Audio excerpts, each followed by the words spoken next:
The Whisperer in Darkness, Chapter 4.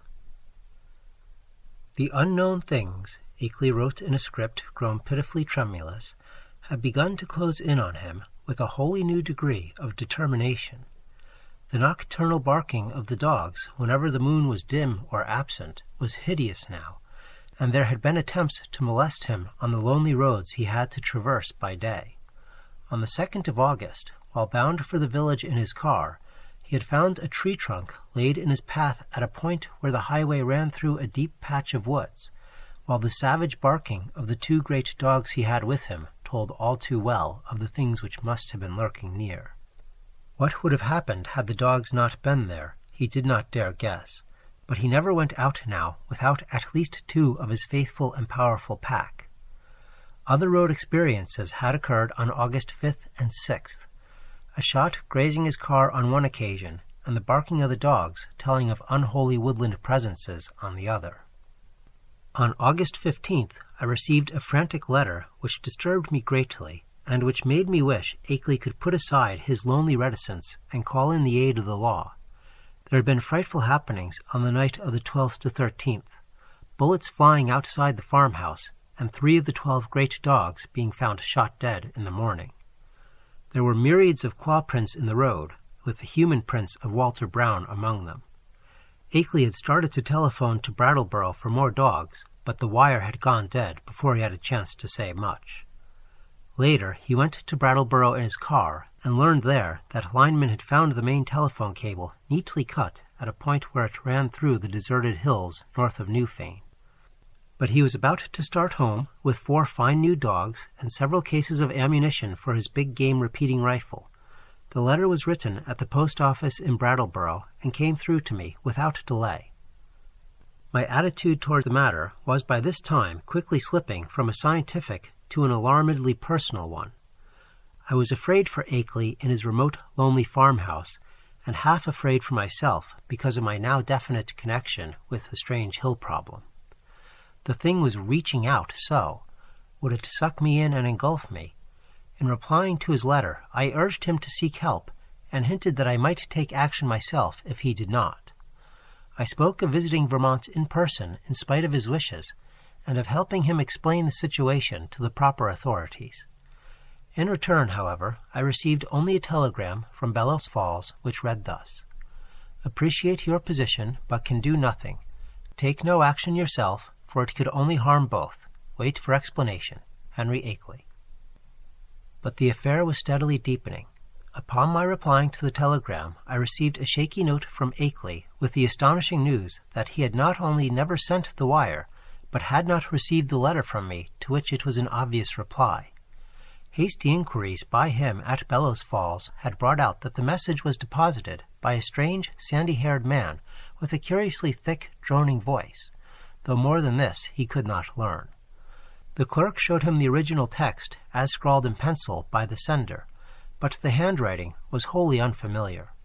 It was noticeable that the signature was misspelled, Akeley, without the second E. Certain conjectures were inevitable, but amidst the obvious crisis he did not stop to elaborate upon them. He spoke of the death of more dogs and the purchase of still others, and of the exchange of gunfire which had become a settled feature each moonless night.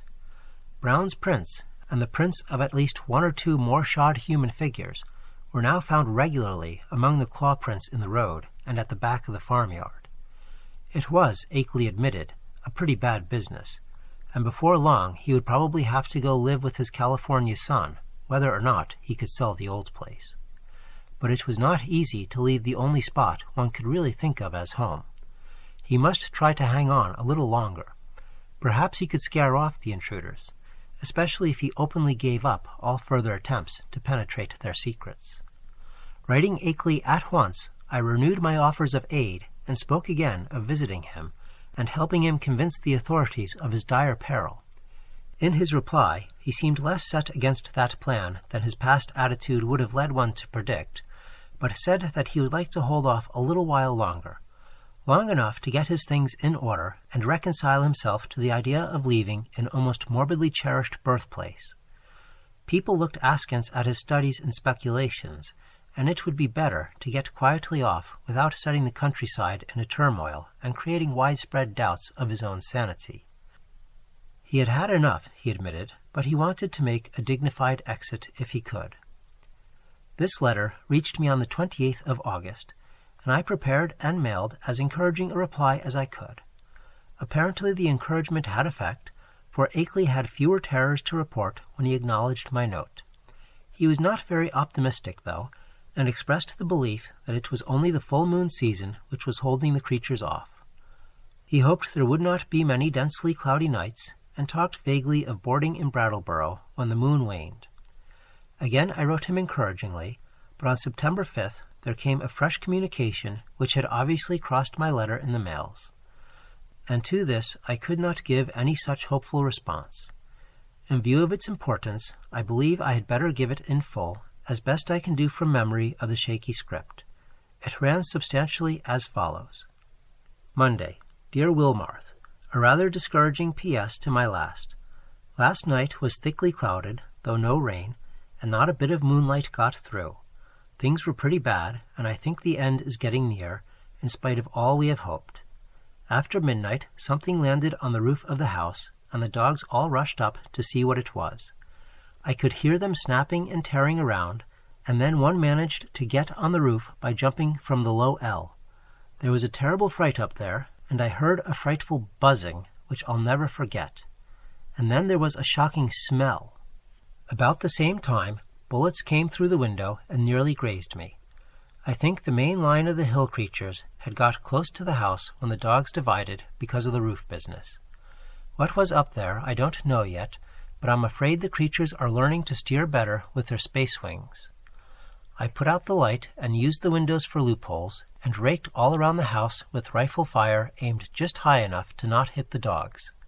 That seemed to end the business, but in the morning I found great pools of blood in the yard, beside pools of a green sticky stuff that had the worst odor I had ever smelled. I climbed up on the roof and found more of the sticky stuff there. 5 of the dogs were killed. I'm afraid I hit one by aiming too low, for it was shot in the back.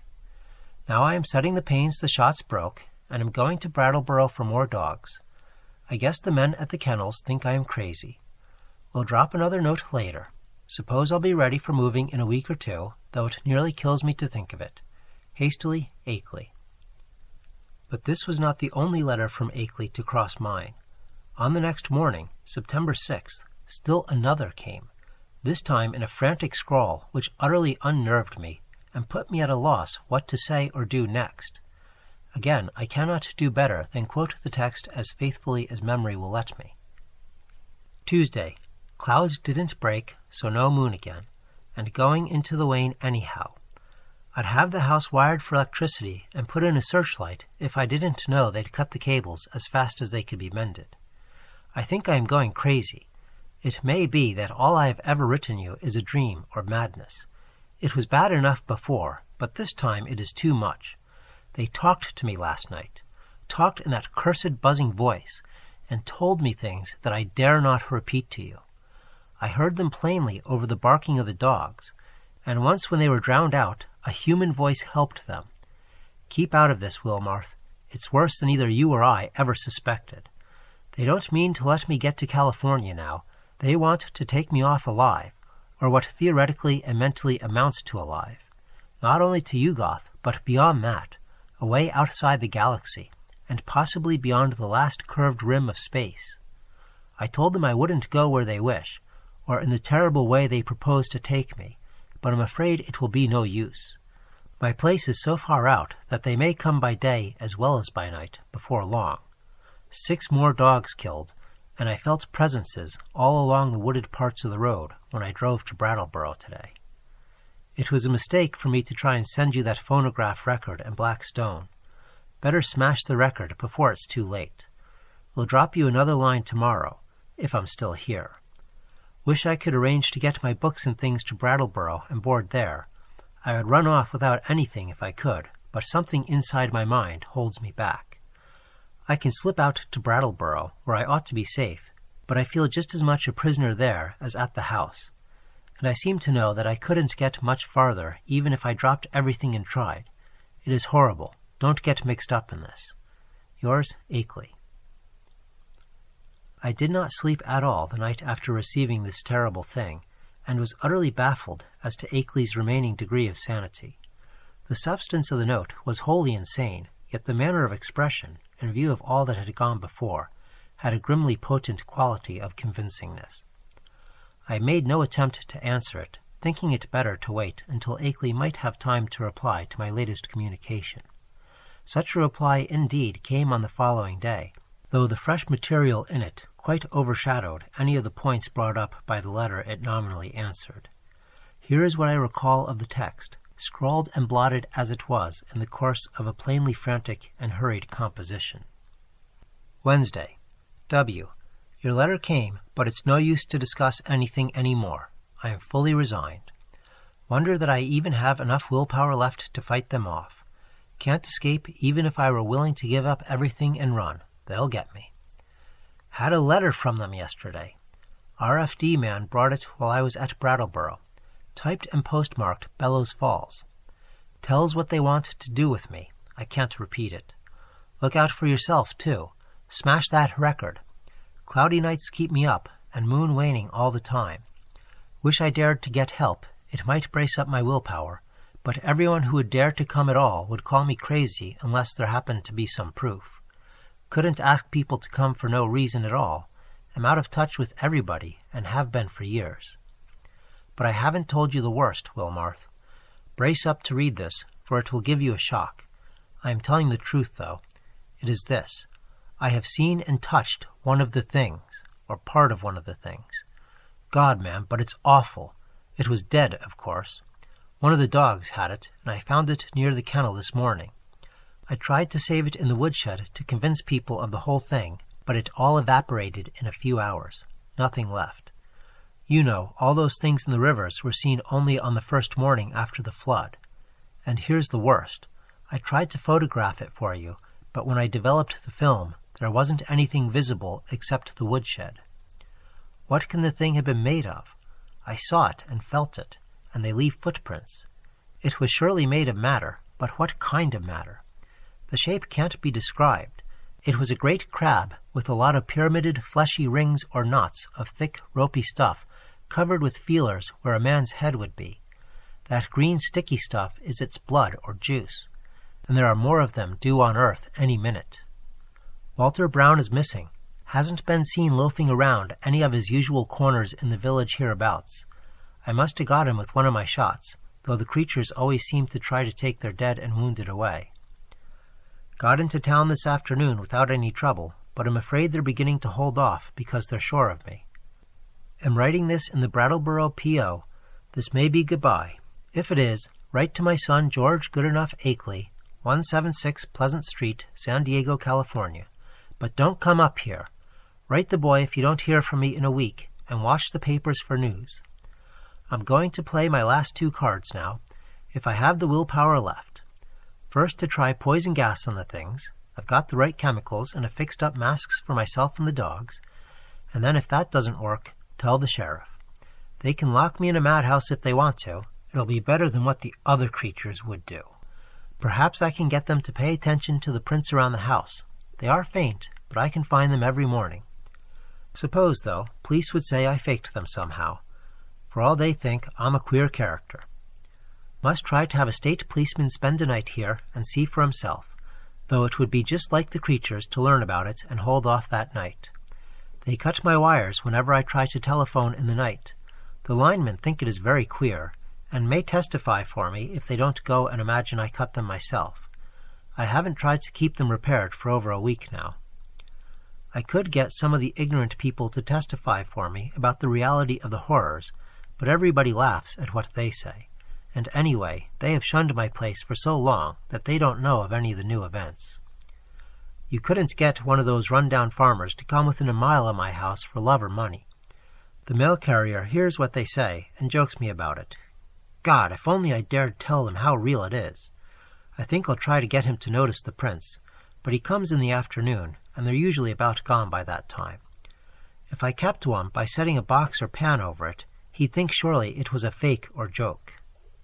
Wish I hadn't gotten to be such a hermit, so folks don't drop around as they used to.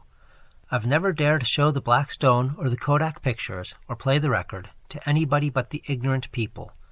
The others would say I faked the whole business, and do nothing but laugh. But I may yet try showing the pictures. They give those claw prints clearly, even if the things that made them can't be photographed. What a shame nobody else saw that thing this morning before it went to nothing. But I don't know as I care. After what I've been through, a madhouse is as good a place as any. The doctors can help me make up my mind to get away from this house, and that is all that will save me. Write my son George if you don't hear soon. Goodbye. Smash that record, and don't mix up in this. Yours, Akeley. The letter frankly plunged me into the blackest of terror. I did not know what to say in answer, but scratched off some incoherent words of advice and encouragement, and sent them by registered mail. I recall urging Akeley to move to Brattleboro at once, and place himself under the protection of the authorities, adding that I would come to that town with the phonograph record, and help convince the courts of his sanity. It was time, too, I think I wrote, to alarm the people generally against this thing in their midst. It will be observed that at this moment of stress, my own belief in all Akeley had told and claimed was virtually complete, though I did think his failure to get a picture of the dead monster was due not to any freak of nature, but to some excited slip of his own.